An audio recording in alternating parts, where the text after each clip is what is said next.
¿Me escuchas? Sí, sí te escuchamos, Anet. Gracias.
Buenos días, esto es primera llamada para comenzar.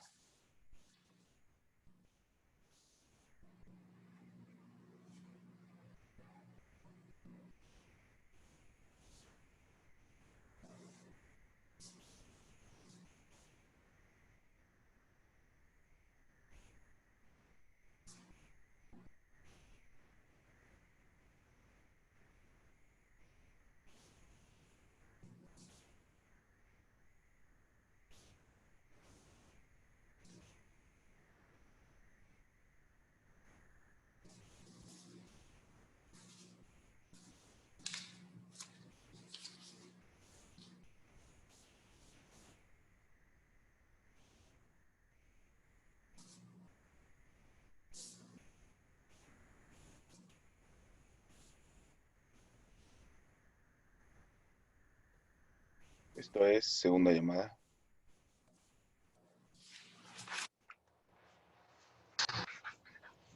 En Gin Group sabemos que esto pasará. Porque eres incansable mexicano. Porque puedes con todo. Porque eres valor agregado. Sabemos que esto pasará porque somos mexicanos y sabemos que este país se construye con personas con valor. Porque somos voluntad, somos esfuerzo, somos trabajo, somos solidaridad, somos entrega, coraje y orgullo. Somos pasión por nuestros médicos, por esos héroes con bata y cubrebocas que día con día luchan por salvar a los nuestros, sin importar raza, religión o estatus social. Esto pasará y pasará por nuestra convicción de crecer.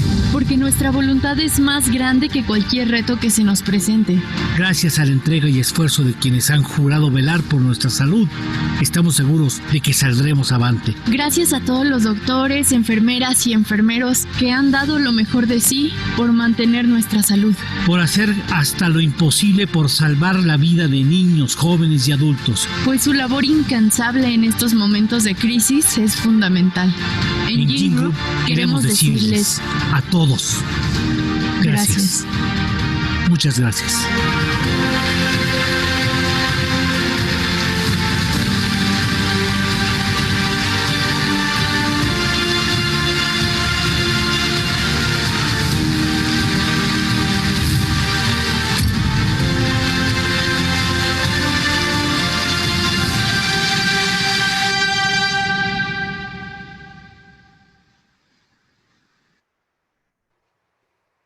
Esto es tercera llamada para comenzar.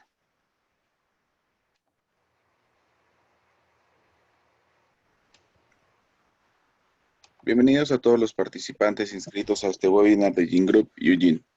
Eduardo Martínez, su servidor, les agradece su asistencia.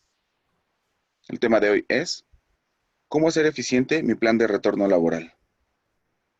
Les comento que desde este momento y durante toda la sesión, sus audios y videos permanecerán apagados. Podrán hacer preguntas por escrito, mandándolas en el chat de este webinar que se encuentra en la parte inferior derecha, a fin de que sean contestadas al final de esta sesión. Si por el tiempo no alcanzamos a contestarlas todas, se responderán en los días siguientes vía mail. El día de hoy contaremos con dos especialistas.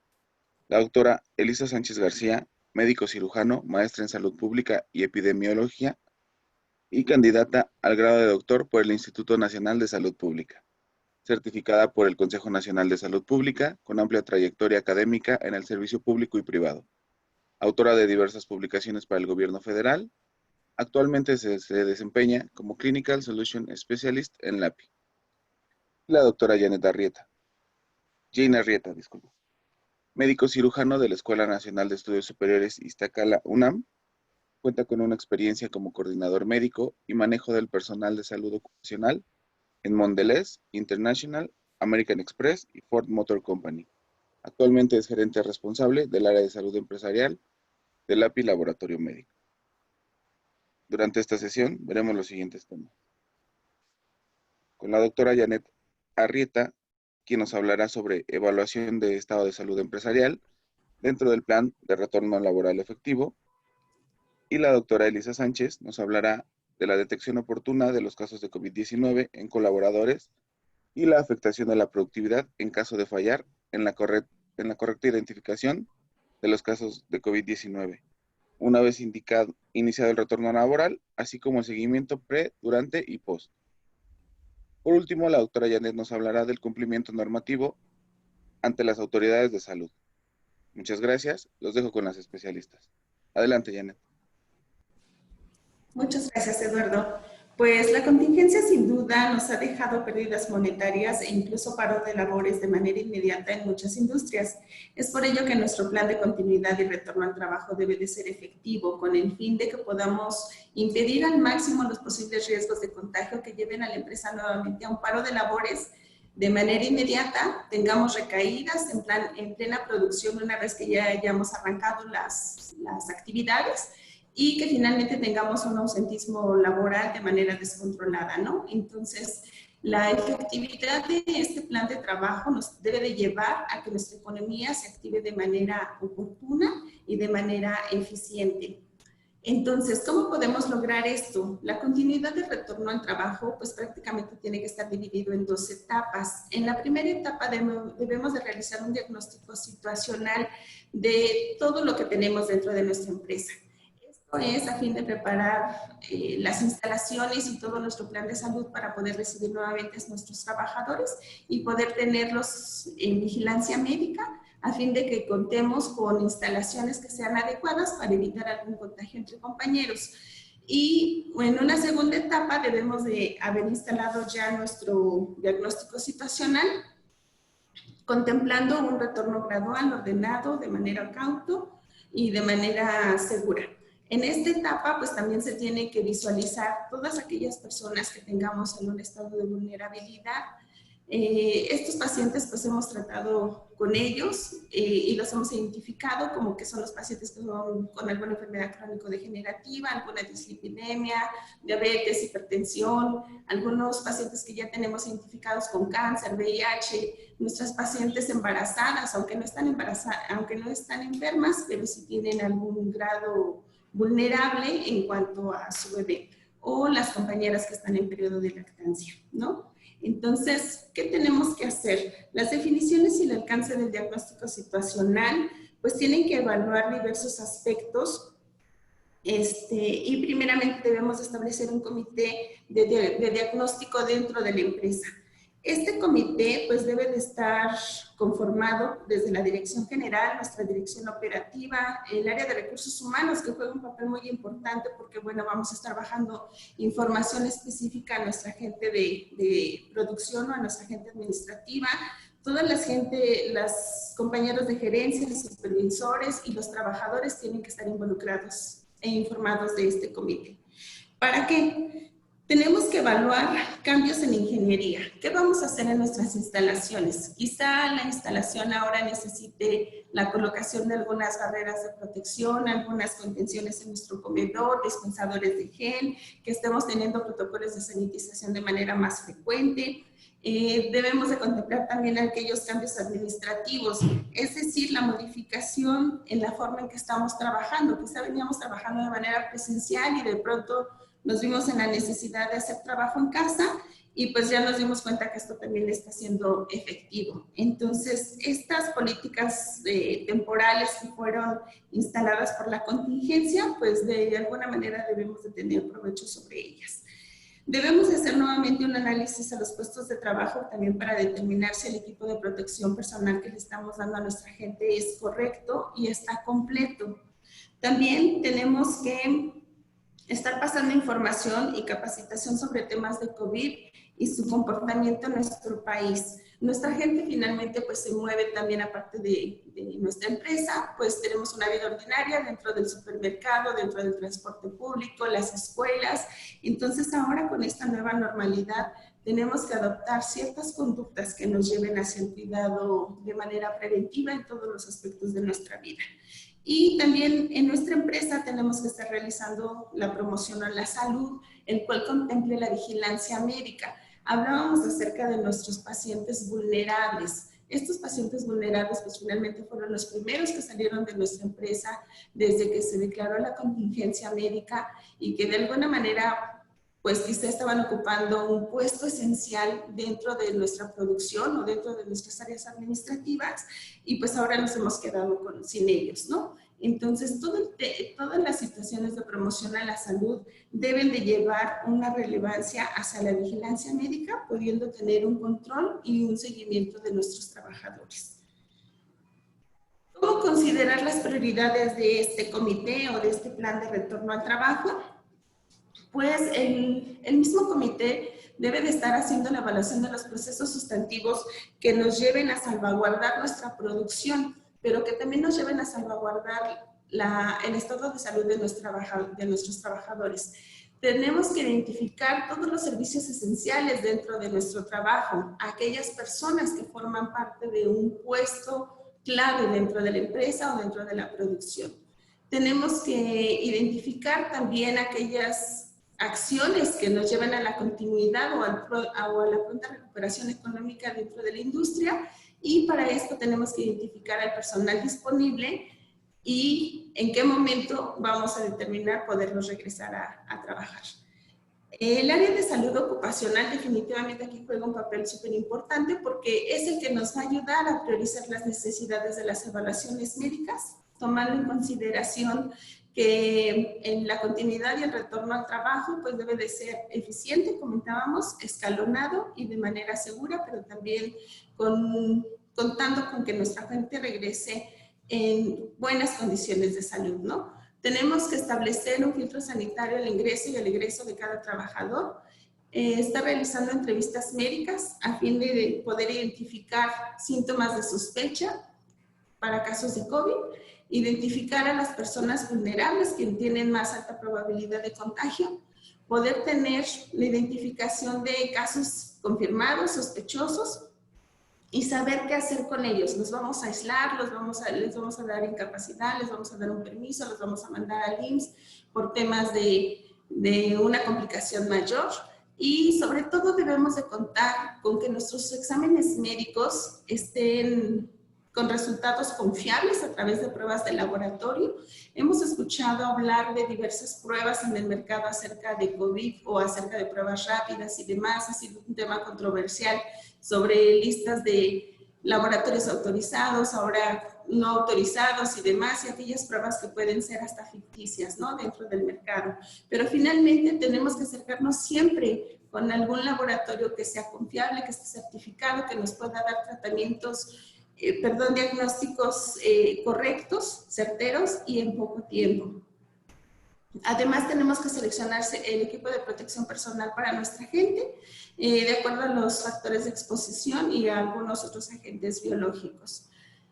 También tenemos que identificar a nuestro personal sobre los casos susceptibles, aquellos que estuvieron enfermos en casa o que ya pasaron la cuarentena y que finalmente pudieron tener algún problema de recuperación, alguna situación de recuperación estando en su domicilio. ¿Qué tenemos que hacer aquí? Tenemos que realizar las evaluaciones médicas, como les comentaba, a través de historias clínicas, obteniendo pruebas de laboratorio para poder tener diagnósticos tempranos y tratamientos oportunos para nuestro personal. Y de esta manera evitar algún contagio o algún recontagio dentro de las instalaciones. Entonces, para poder visualizar este tema, le voy a ceder la palabra a nuestra doctora Elisa, quien nos va a explicar acerca de la estrategia de riesgos de manera personalizada. Adelante, doctora Elisa. Bueno, pues como acabamos de ver, ¿le puedes dar adelante, por favor, unos 3 clics? Gracias. Como acabamos de ver, los planes de reingreso laboral deben incluir múltiples estrategias. Entre ellas, una de las principales para la detección de casos, la mayoría de los planes de trabajo están basados en detección de casos sintomáticos. La que sigue, por favor. Lo que nosotros conocemos como triage. ¿Le puedes dar otro clic, por favor? No, antes, por favor. Estas estrategias para la detección oportuna de casos basados en síntomas, su principal objetivo es la detección de los casos sintomáticos para cortar las cadenas de transmisión. Es muy importante que en nuestro plan especifiquemos quién va a hacer este triage, por ejemplo, que no sean personas que tienen factores de riesgo para enfermedad grave, cómo lo van a realizar, específicamente qué es lo que van a evaluar, cuáles son los síntomas, de cuántos días, si es que se presentan, qué acciones tienen que tomar. Esta gente tiene que estar capacitada para realizar estos triage, en qué momento lo van a hacer, solamente a la entrada, o van a hacer filtros aleatorios, por ejemplo. ¿Qué es lo que necesitan para realizar estos triage? Por ejemplo, en las mesas de trabajo necesitan tener desinfectante y tener un plan para estar desinfectando de forma continua la mesa en donde tienen sus cosas, gel para realizar higiene de manos, además de los instrumentos con los que van a medir, por ejemplo, la temperatura. Aquí les presento en el recuadro derecho, nosotros estamos utilizando un formato en el que están todas las variables que medimos por trabajador. Es muy importante que tengan ustedes un registro, además de realizar el triage, que tengan el registro de que realmente lo están haciendo y que quizá en algún momento, si el trabajador más adelante desarrolla síntomas, ustedes tengan un registro de cómo estaban los días previos y por qué ese trabajador quizá no fue identificado con oportunidad para cortar las cadenas de transmisión. Todas estas estrategias, ya sea de identificación de casos o de prevención, que están indicadas como requisitos por el Seguro Social para la reintegración laboral, son estrictamente necesarias e indispensables. Lamentablemente, en el caso de la detección de los casos, no son suficientes. No son suficientes porque lo que queremos es cortar cadenas de transmisión de forma oportuna. Y de acuerdo con la Universidad, por ejemplo, de Oxford, que realizó una revisión sistemática, encontró que entre un 25 y un 40% de los casos son asintomáticos o tienen síntomas que son muy leves o síntomas atípicos. Un estudio realizado en China encontró, por ejemplo, que hasta el 10% de los casos presentan únicamente síntomas gastrointestinales. En ningún momento desarrollan síntomas respiratorios. Y esos casos pueden fácilmente escapar a estos triage respiratorios que tenemos empleados en la que tenemos implementados en la empresa. Otro factor muy importante es que se ha descubierto que existe transmisión presintomática en los 2 a 3 días antes de que el trabajador que está infectado desarrolle los síntomas, ya está transmitiendo la enfermedad. Y de acuerdo con los Centros de Control de Enfermedades, hasta un 13% de los contagios han sido derivados de transmisión presintomática. Por eso es que cuando nosotros determinamos los casos o solamente tenemos estrategias para detección de casos a través de síntomas, lo más probable es que no estemos cortando las cadenas de transmisión de forma oportuna, porque estos trabajadores cuando son detectados ya tienen como mínimo 2 a 3 días transmitiendo la enfermedad en el mejor de los casos. La que sigue, por favor. Romper estas cadenas de transmisión, seguramente en muchos medios ustedes han escuchado lo del famosísimo R0. El número reproductivo básico se refiere al número de personas que pueden contagiarse a partir de un caso primario. Para COVID-19 esto puede ir desde un 3 hasta un 6%, es decir, por cada trabajador enfermo yo puedo tener 3 trabajadores enfermos más como mínimo. Entonces es muy importante romper las cadenas de transmisión para que no nos pase, por ejemplo, lo que le está pasando ahorita a Ford, quien recientemente tuvo que publicar que tuvo un brote de sus trabajadores en esta reincorporación laboral. Ellos detectaron un trabajador que por transmisión presintomática desencadenó una cadena de transmisión. Entonces acabaron con un montón de casos que probablemente ya tenían en la empresa y no se diagnosticaron de forma oportuna y se hizo un gran brote. Entonces, es muy importante identificar los casos de forma oportuna, pero no solamente eso, sino realizar búsquedas activas de casos mediante pruebas diagnósticas principalmente. El rastreo de los contactos también es muy importante. Una vez que ya hayamos identificado un trabajador que bien tiene síntomas o que lo hayamos identificado por una prueba, empezar con un rastreo de contactos con quien tuvo contacto en los 2 a 3 días previos a que haya empezado a desarrollar síntomas, ver de qué tipo fue este contacto, si es un contacto de alto riesgo, de bajo riesgo, e implementar medidas en consecuencia. Y bueno, pues enviar a los casos ya sea a cuarentena o a aislamiento oportuno. La que sigue, por favor. Por eso, a continuación les voy a explicar una estrategia de diagnóstico preventivo utilizando las principales fortalezas de las pruebas que tenemos actualmente disponibles para el diagnóstico de COVID-19. Por ejemplo, en pacientes sintomáticos se recomienda que durante los primeros 8 días de la enfermedad se realice una prueba de RT-PCR. Esto es principalmente porque en este lapso de tiempo es que se ha identificado que esta prueba tiene la mayor sensibilidad. Diversos estudios realizados en China principalmente han encontrado que en los primeros 7 días la carga viral es más alta en los pacientes y de ahí comienza a disminuir paulatinamente hasta que a los 14 a 21 días es prácticamente indetectable. Entonces, el mejor momento para pedir una RT-PCR son los primeros 7 días cuando la carga viral es más alta. En adelante hay un mayor riesgo de que se presenten falsos positivos. Ahora bien, en cuanto a los resultados, podemos tener un resultado positivo que para el caso de la RT-PCR es una prueba que al ser una prueba altamente específica, es decir, esta prueba fue diseñada específicamente para detectar el genoma viral de este virus. Por lo tanto, si tenemos una prueba positiva, es determinante que el paciente o el trabajador tiene COVID-19. ¿Existe el riesgo de falsos positivos? Sí, pero es muy bajo porque la prueba es muy específica. Y generalmente se debe principalmente a contaminación de la muestra. Ahora bien, si tenemos un resultado negativo, debido a que la prueba tiene una sensibilidad moderada, ahí existe el riesgo de que se presenten falsos negativos. Entonces, una prueba negativa tiene que interpretarse con mucha cautela y siempre en el contexto de las características clínicas y epidemiológicas de nuestro trabajador o nuestro paciente.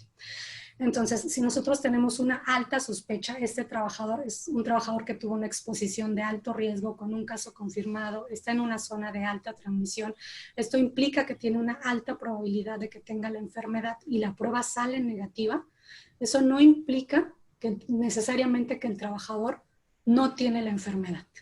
Esto está relacionado con la probabilidad pre-test y la probabilidad post-test, ¿sí? Ustedes, aquí el tiempo no me alcanza como para explicar un poco más a profundidad esto, pero si ustedes quieren saber un poco más acerca de estas características de las pruebas y sus interpretaciones, lo pueden revisar en un video que tenemos en Facebook, o bien una plática que daremos el próximo lunes.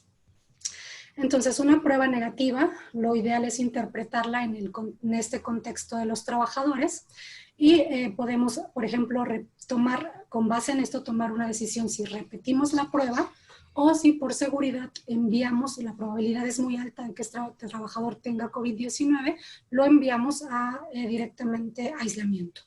Entonces, al repetir una prueba de PCR, si el trabajador en esta ocasión sale positivo, pues evidentemente tiene COVID-19. Si sale negativo, lo que podemos hacer es esperar a que el trabajador hayan pasado 8 días después del inicio de los signos y síntomas y repetir la prueba PCR más una prueba inmunológica para aumentar la sensibilidad de la PCR. El otro caso es que encontremos un trabajador que lo encontramos de forma tardía y fue en los 8 días después del inicio de los signos y síntomas. En este caso hay que estar muy conscientes de que la probabilidad de que la PCR salga positiva es menor debido a su moderada sensibilidad y lo ideal sería complementar la PCR con una prueba serológica para aumentar esta sensibilidad. En cuanto a estos resultados, pues tendremos diferentes combinaciones de acuerdo a las pruebas que realicemos, que vamos a explicar un poquito más adelante. La siguiente diapositiva, por favor. Y bueno, para los pacientes asintomáticos es el mismo algoritmo, lo único que cambia es que el estudio se debe realizar, la PCR, en los primeros 14 días, a partir de la exposición, si es que es una exposición conocida, por ejemplo, porque le sumamos el periodo de incubación. Entonces, a partir de los 6 o 7 días, y de ahí hasta los 14 podemos realizar con tranquilidad una PCR, y si lo detectamos en más de 14 días posteriores a la exposición, podemos realizar una prueba de PCR más una prueba serológica. La que sigue, por favor. Ahora sí, la interpretación de las posibles combinaciones que podemos tener con estas pruebas, lo que nos van a permitir es hacer una estratificación de riesgo personalizado, es decir, saber en qué estatus de la infección o no infección está este trabajador. Y de acuerdo a eso, poder canalizar nuestras medidas de prevención, como vamos a ver. Entonces, si nosotros, por ejemplo, estamos realizando una búsqueda activa y tenemos una PCR negativa, una IgM negativa, una IgG negativa, lo que nos indican estos resultados es que lo más probable es que este trabajador no tiene COVID-19 o está en un periodo muy temprano de la enfermedad para que las pruebas detecten la enfermedad. Entonces tendremos que verificar este resultado y ver en qué momento de la enfermedad, en cuanto al inicio de los síntomas o bien el momento de la exposición, se tomaron estas pruebas para poderlas interpretar en ese contexto. Por otro lado, si tenemos una PCR positiva, con IgM o IgG positivas, siempre que la PCR es positiva, eso nos debe indicar que hay una infección activa o reciente. Entonces, estos trabajadores evidentemente son altamente contagiosos y la medida a indicar sería el aislamiento inmediato. En cuanto a la infección pasada, esto es cuando se diagnostica cuando tenemos una PCR negativa, una IgM que puede ser negativa o puede ser positiva y una IgG positiva. Es decir, este paciente ya eliminó el virus y ya ha desarrollado cierta inmunidad contra el virus. A esto lo podemos considerar una infección pasada. Ahora bien, hay un caso específico en donde podemos tener una PCR positiva con IgM negativa y tener una IgG positiva. Si el trabajador ha pasado menos de 45 días a partir del inicio de los síntomas, nosotros debemos considerar esto como una infección activa. porque lo que se ha visto en los estudios es que hay personas que no eliminan completamente de forma oportuna y pueden eliminarlo hasta 31 días después de que se infectaron. Entonces, en cuanto nosotros tengamos una PCR positiva, es que el virus está ahí. No sabemos si este virus es viable para transmitir, pero está ahí. Si solamente es el RNA o es el virus capaz de transmitir la enfermedad, y por seguridad, lo ideal es enviar a los trabajadores a cuarentena. Entonces, una vez que ya tenemos clasificados a nuestros trabajadores si son susceptibles de la enfermedad, tienen la enfermedad activa, o bien es un trabajador que ya ha cursado con la enfermedad y ya ha desarrollado cierta inmunidad, la que sigue, por favor, lo que podemos hacer es una estratificación del riesgo personalizado con base en este diagnóstico.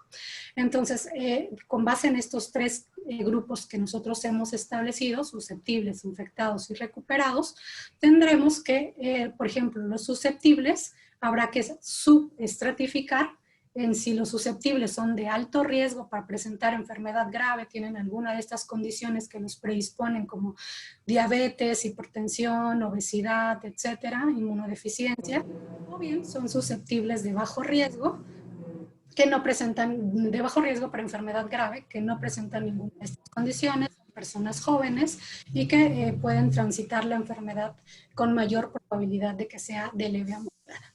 Tenemos el siguiente grupo, que son trabajadores infectados. Aquí los podríamos subestratificar en trabajadores sintomáticos y trabajadores asintomáticos. Y finalmente los recuperados, que tendremos los que tienen un aclaramiento del virus tardío y los que tienen un aclaramiento oportuno.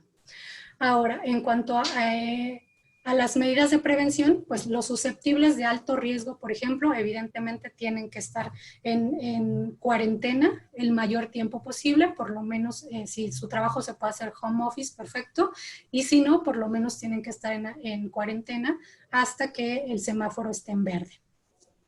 Los susceptibles de bajo riesgo, ahí los podemos clasificar en los que tienen una exposición que puede ser de bajo o de alto riesgo y los que no han estado expuestos.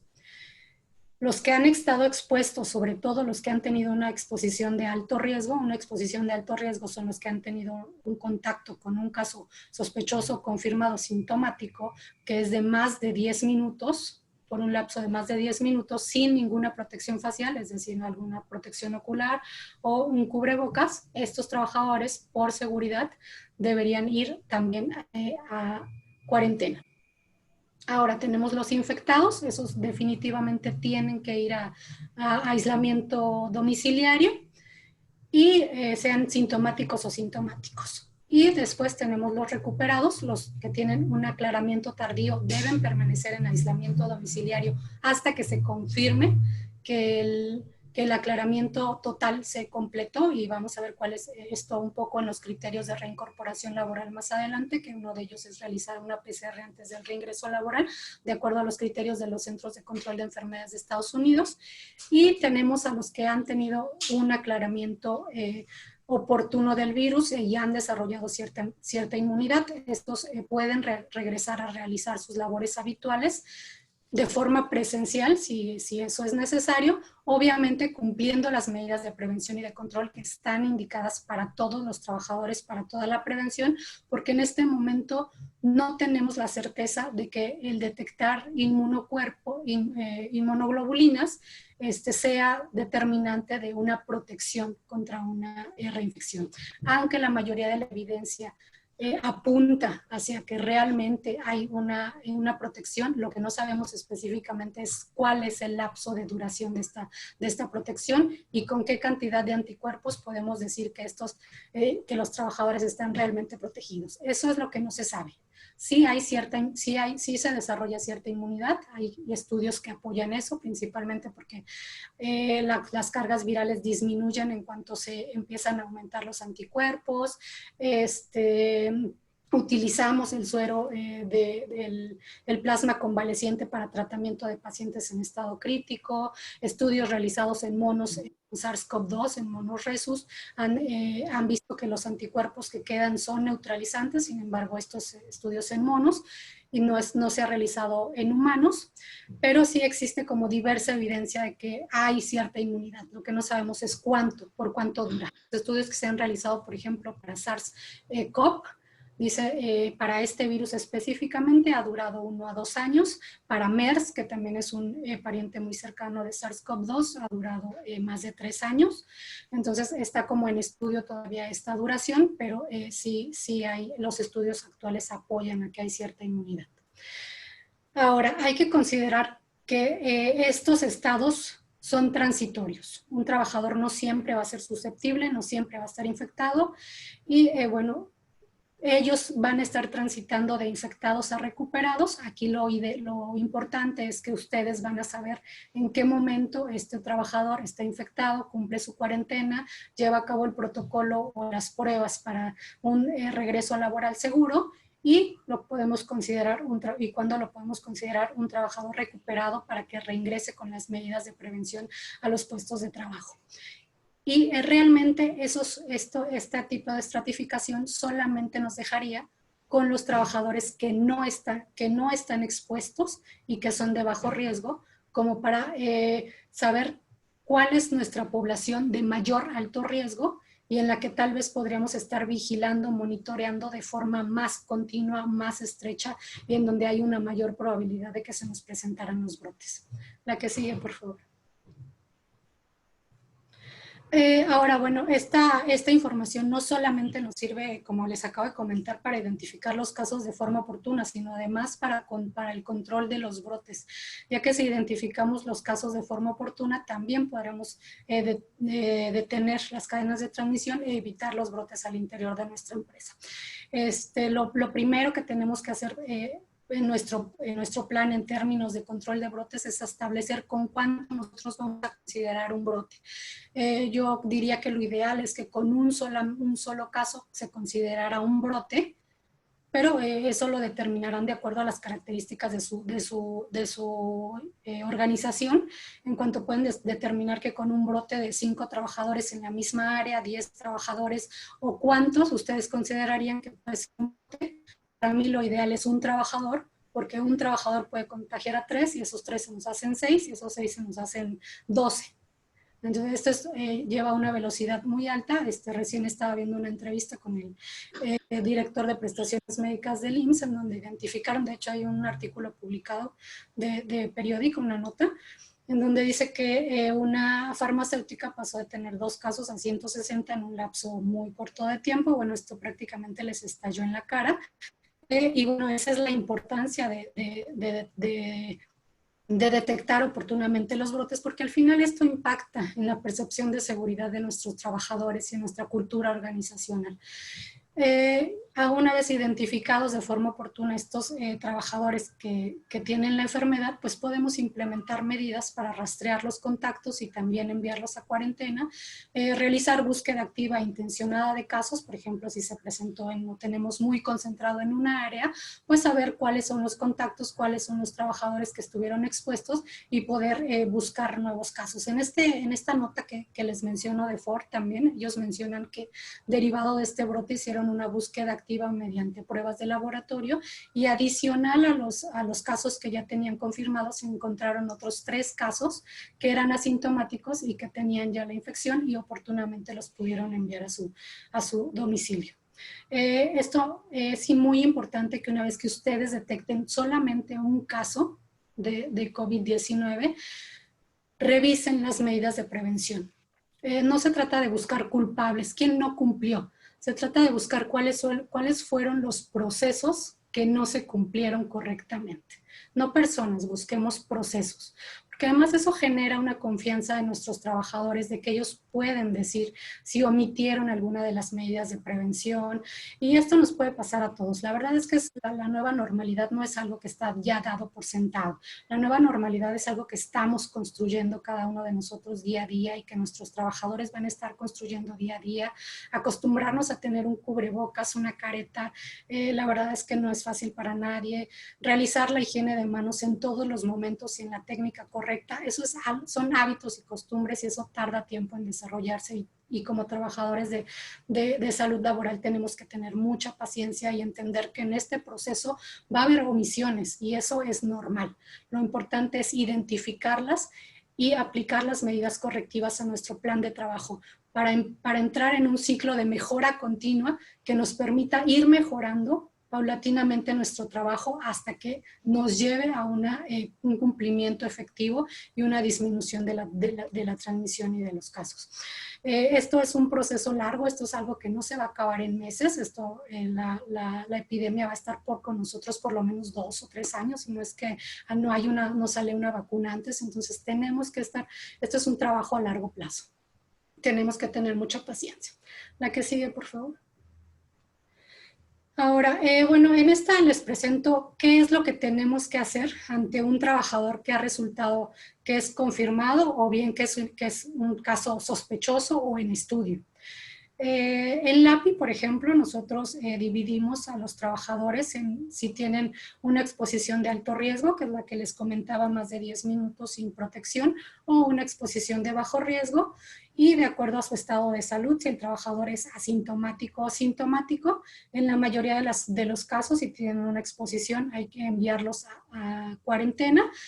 Sin embargo, por ejemplo, para la exposición, si hay una exposición de bajo riesgo, el trabajador está asintomático, es un trabajador que tuvo una exposición de un lapso muy corto y traía puestos correctamente su protección personal, además realizó higiene de manos, bueno, eso es una exposición de muy bajo riesgo y podríamos valorar no enviarlo a cuarentena y mantenerlo en el ambiente laboral, obviamente quizá poniéndolo en un lugar en donde no tenga tanto contacto con personas y reforzando las medidas de prevención y de control, además de la vigilancia de sus signos y síntomas. En caso de que los desarrollara, pues enviarlo inmediatamente a cuarentena y realizar algún estudio en el momento en el que haya pasado el tiempo para que la prueba sea más probable que identifique la infección. La que sigue, por favor.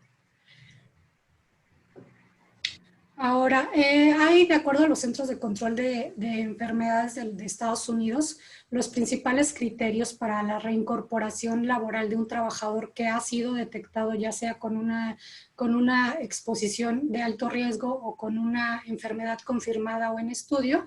Lo que se recomienda es que estos trabajadores, los que han estado sintomáticos, para su reingreso hay 3 criterios. Puede ser que no tenga ningún síntoma, ya sea fiebre o síntomas respiratorios, sin el apoyo de medicación, más 2 PCRs tomadas con 24 horas de diferencia entre cada una.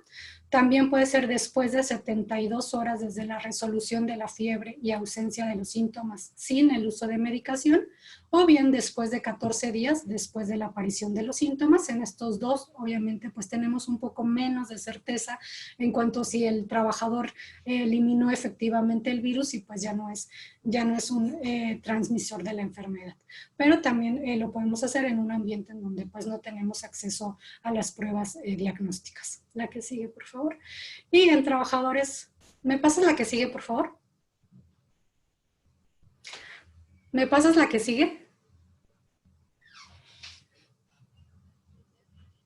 ¿Jan? Sí, dame un momento. Gracias.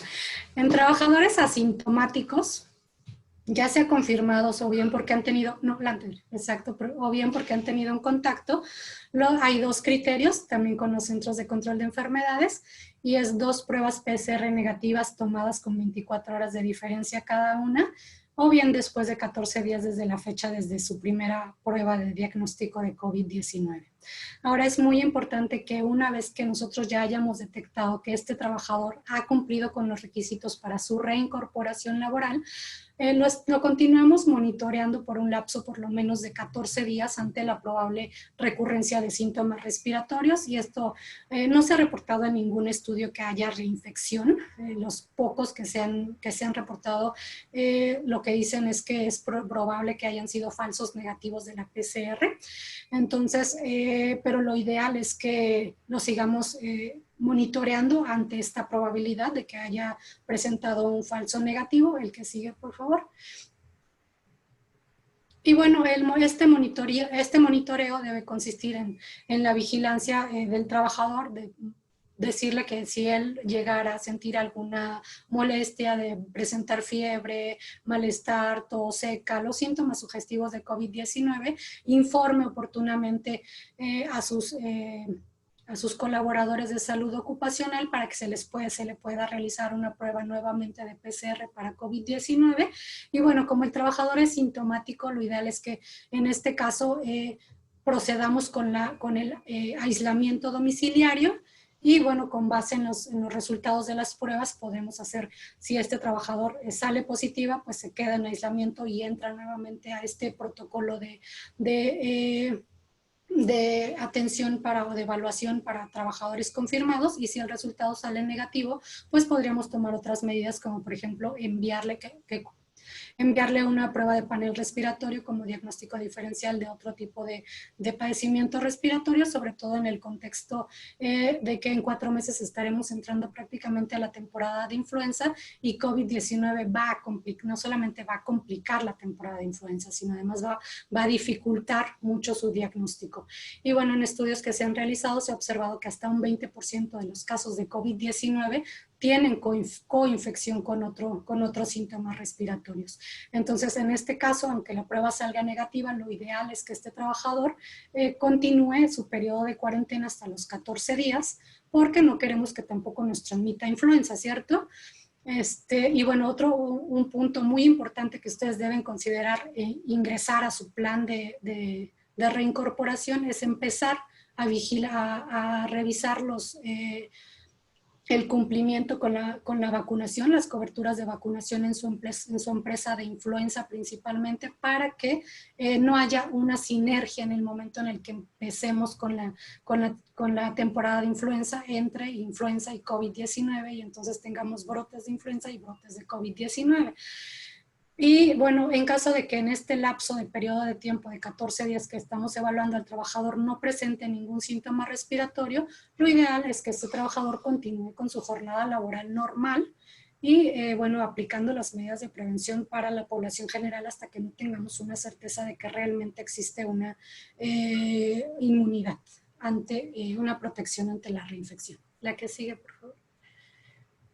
Sí, bueno, pues en este momento le cedo la palabra a mi compañera Janet, que nos va a platicar un poco acerca del marco normativo. Muchas gracias. Pues ahora bien, ¿qué tenemos que hacer en cuanto a este plan de salud? ¿Estoy obligado o no estoy obligado a realizarlo? Pues finalmente es la pregunta clave. Pero finalmente lo vemos desde la Constitución Política de los Estados Unidos Mexicanos. En el artículo 4 establece que todas las personas tenemos derecho a la protección a la salud.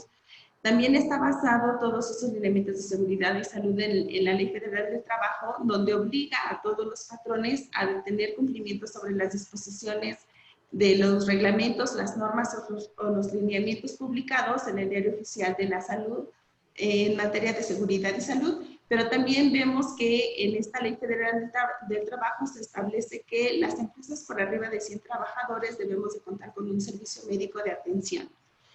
La Ley General de Salud, ¿qué nos dice? Pues aquí nos marca la obligación de los particulares para poder colaborar con las autoridades sanitarias en lucha o en contra de las enfermedades epidémicas.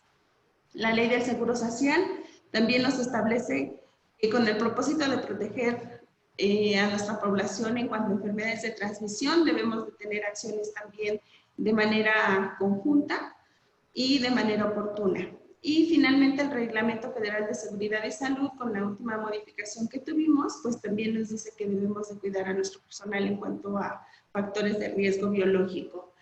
Nuestro cumplimiento normativo, norma básica, norma 30 de la Secretaría de Salud, que establece los servicios preventivos de seguridad y salud también en materia del trabajo, y la norma 19, que habla de la constitución e integración, organización y funcionamiento de las comisiones de seguridad y salud. Y de esta base legal se desprende el acuerdo que se estableció para los lineamientos técnicos específicos para la reapertura de las actividades económicas, que su última modificación en el Diario Oficial de la Federación fue el pasado 29 de mayo. ¿Qué tiene por objetivo estos lineamientos? Pues poder establecer el cumplimiento de la nueva normalidad. Debemos de lograr un retorno a la continuidad de las actividades laborales de manera segura, escalonada y responsable. Esta estrategia ha tenido 3 etapas. La primera etapa señala que todas las actividades laborales fueron autorizadas siempre y cuando no tuviéramos contagios o reporte de contagios en aquellos municipios o en aquellas ciudades donde ya se ha venido vigilando la reapertura económica.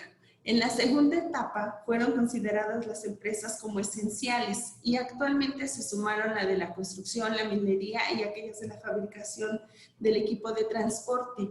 Y la tercera etapa, que entró en vigor a partir del 1 de junio, es que nos está marcando que todas las actividades socioeconómicas podemos comenzar con esta reapertura o con esta continuidad o reincorporación al trabajo basándonos en un sistema de semaforización de riesgos epidemiológicos.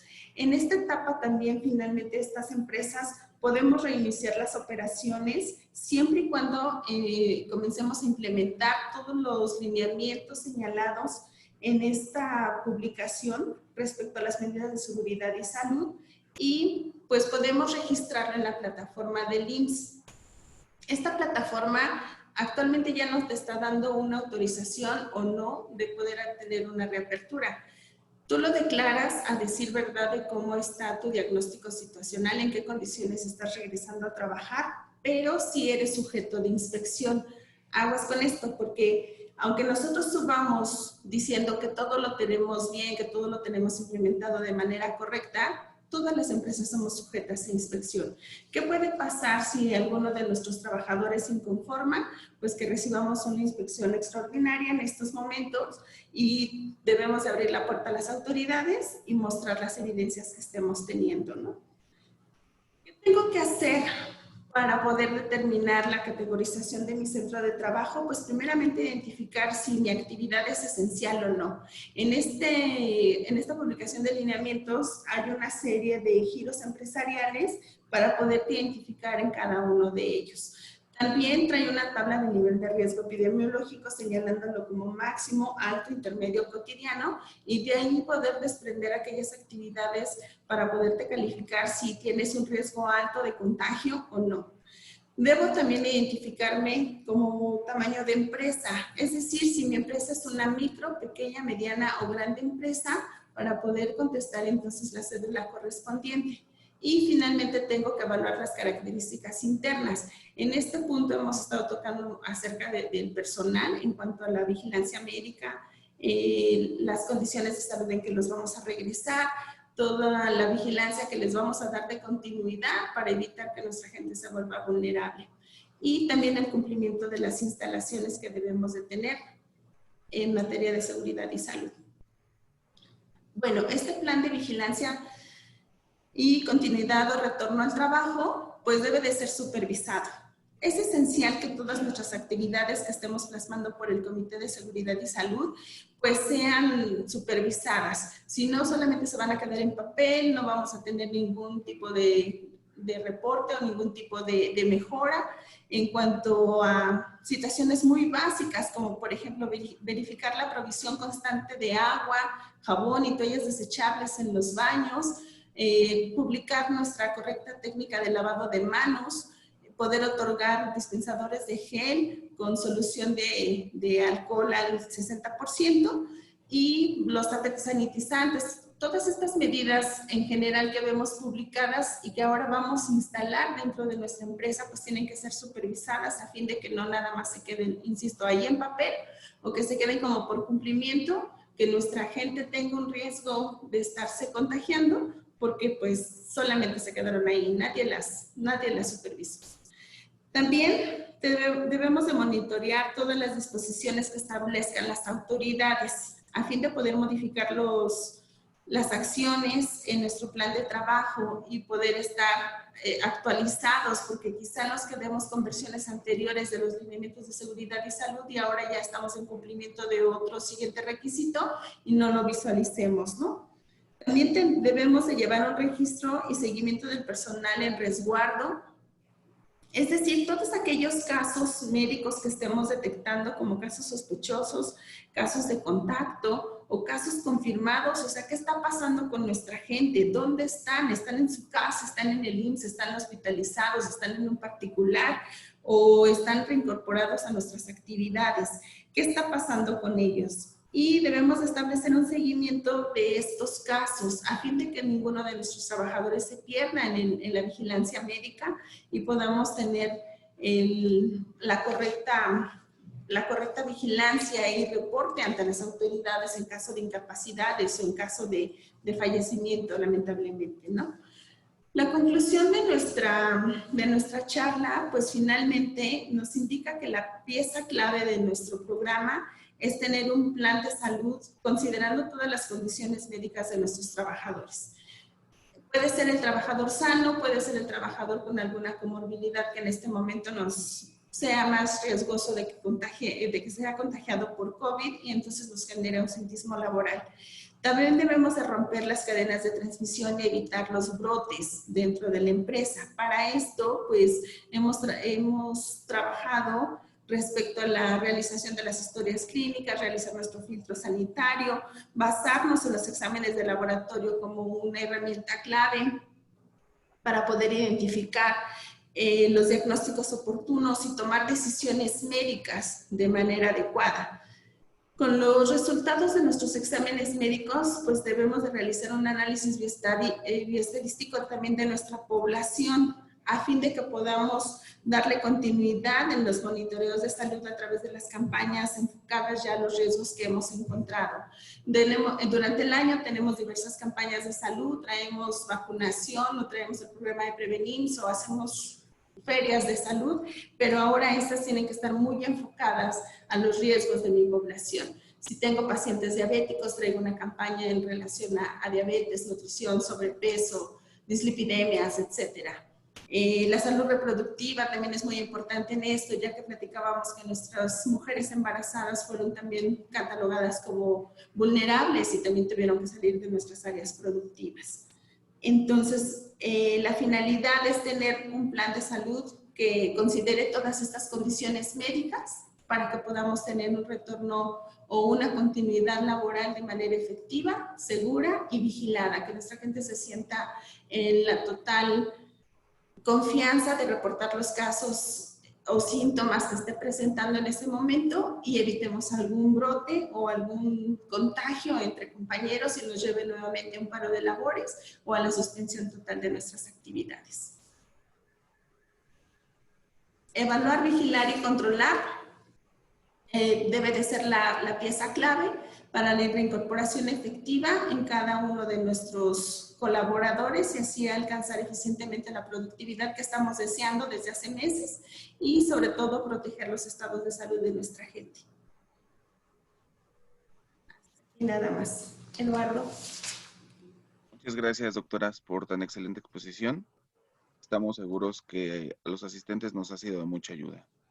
Desafortunadamente nos quedamos sin tiempo para responder las preguntas, pero las estaremos contestando todas vía mail. Con esto estamos concluyendo el webinar. Queremos agradecerles a todos su asistencia, su interés en el tema. Como les comentaba, estaremos en comunicación con ustedes los próximos días a fin de compartirles la presentación que utilizamos durante esta sesión y responder todas las preguntas que quedaron pendientes. Muchísimas gracias. Al finalizar esta sesión online, en la pantalla les aparecerá una breve encuesta para calificar la experiencia del webinar. Les pedimos nos ayuden a contestarla. Para nosotros es muy importante su opinión. Les llevará cuando mucho 2 minutos contestarla. Nuevamente, gracias por su participación. Gin Group y Laujin les desea un buen día. Hasta luego. Muchas gracias. Hasta luego. Gracias.